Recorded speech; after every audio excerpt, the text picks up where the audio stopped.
Xin chào các em, hôm nay chúng ta sẽ học thêm 11 phụ âm ghép của chữ cái tiếng Việt. Today we will learn 11 extra blend consonants of Vietnamese alphabet. Chúng ta bắt đầu.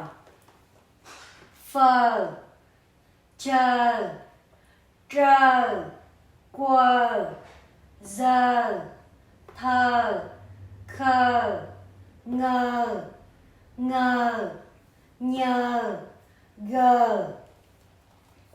Chúng ta lặp lại.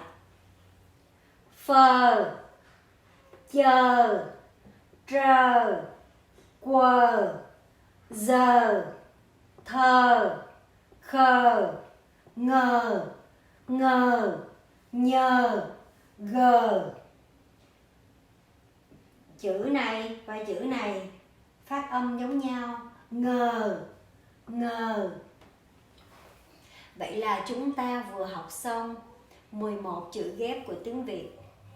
Thank you, see you next time.